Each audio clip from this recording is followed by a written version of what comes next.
Hello everyone, आज हम पढ़ेंगे बाइलिनियर ट्रांसफॉर्मेशन से एक और इंटरेस्टिंग क्वेश्चन जिसको पूछा जाता है find all the bilinear transformation which transform the unit circle mod z is less than is equals to 1 into the unit circle mod डब्ल्यू is less than is equals to 1। तो यहाँ पर हमको bilinear transformation निकालना है जिसमें जो bilinear transformation है वो ट्रांसफॉर्म कर रहा है जेड प्लेन को डब्ल्यू प्लेन में। तो जेड प्लेन में क्या बन रहा है, एक circle less than is equals to 1 यानी कि इंटीरियर सर्किल है, और डब्ल्यू प्लेन में भी एक इंटीरियर सर्किल है जिसकी रेडियस, दोनों में रेडियस सेम यानी कि 1 है। तो ऐसे ट्रांसफॉर्मेशन को निकालना है। तो पहले तो हम इसके फिगर को देखते हैं, जेड प्लेन और डब्ल्यू प्लेन को, उसके बाद इसको सॉल्व करेंगे। तो चलिए सॉल्यूशन देखते हैं।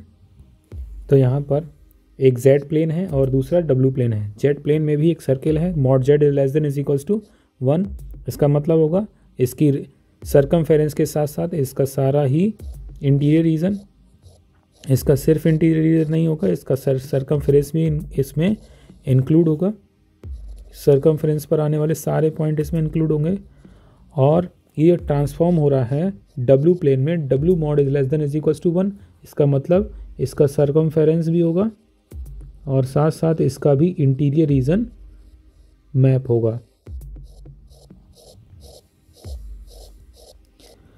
तो ऐसे ट्रांसफॉर्मेशन का हमको बाइलिनियर ट्रांसफॉर्मेशन फाइंड आउट करना है, यानी कि W की वैल्यू फाइंड आउट करनी है इन जेड टर्म में।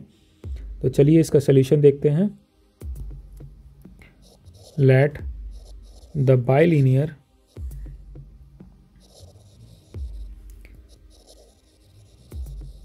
Transformation W is equals to AZ plus B upon CZ plus D। इसका इक्वेशन नंबर 1 लिख देंगे। सिंस इक्वेशन फर्स्ट यानी कि transformation transform unit circle mod Z less than is equals to 1 into the circle mod W is less than is equals to 1। तो equation 1 को write करेंगे। This implies that W is equals to A upon C into Z plus B upon A whole upon Z plus D upon C। इसको equation number 2 लिख देंगे। आगे लिखते हैं we know that inverse point transform into inverse point transform होते हैं inverse point में। तो यहाँ पे लिखेंगे if W is equals to 0, then from equation 2 implies that Z is equals to आ जाएगा minus B upon A, and if W is equals to infinity, then from equation second implies that Z is equals to minus D upon C।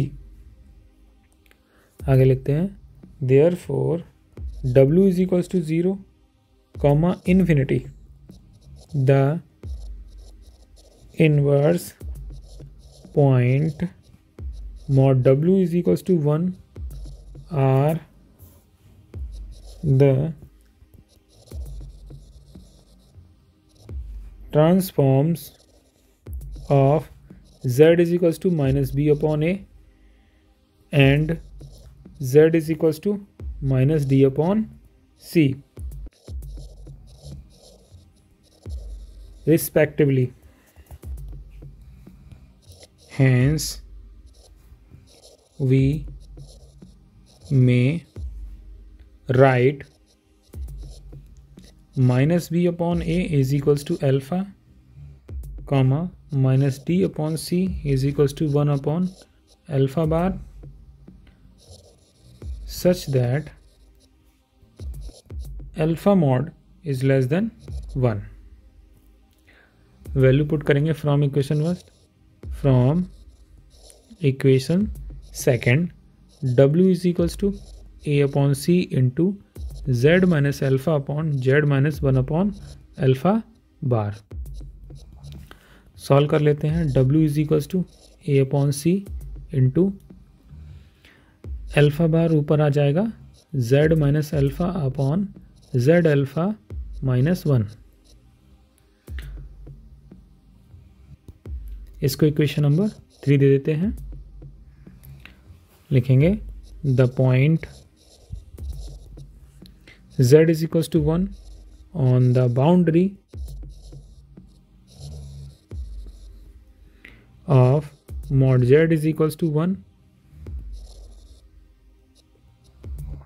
must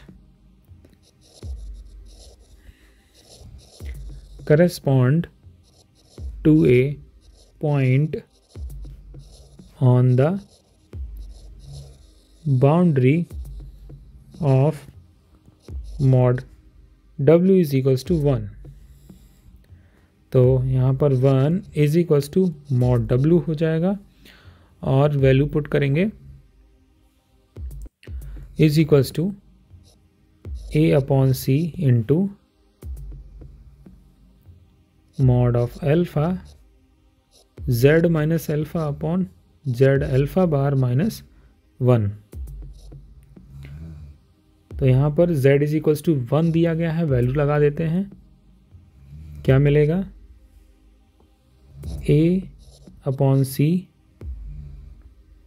alpha bar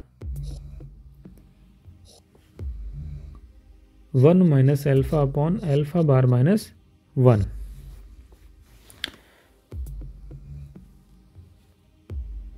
one is equals to A upon C alpha bar into, इसको लिख सकते हैं alpha minus 1 और इसको भी alpha minus 1, since alpha mod is equals to mod of alpha bar, तो ये cancel out हो जाएगा। तो यहाँ पर मिलेगा alpha A upon C alpha bar A upon C is equals to e to the power I lambda, where lambda is real. Since A upon C एक complex number है और कॉम्प्लेक्स नंबर की वजह से इसको e to the power I lambda लिखा जा सकता है इस कंडीशन के हिसाब से। तो लिखेंगे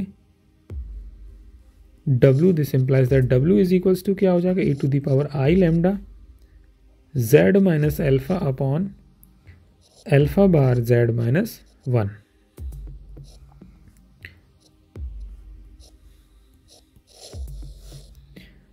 यहाँ पर alpha mod is less than is equals to 1 होगा। इक्वेशन नंबर 4 लिख देते हैं। तो यही हमारा दिस इज द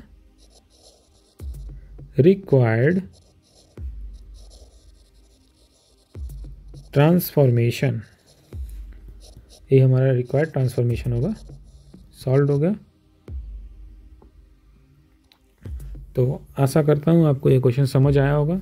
मैथ और साइंस से रिलेटेड ऐसी ही वीडियोस के लिए चैनल को सब्सक्राइब करें, शेयर करें, लाइक करें। धन्यवाद।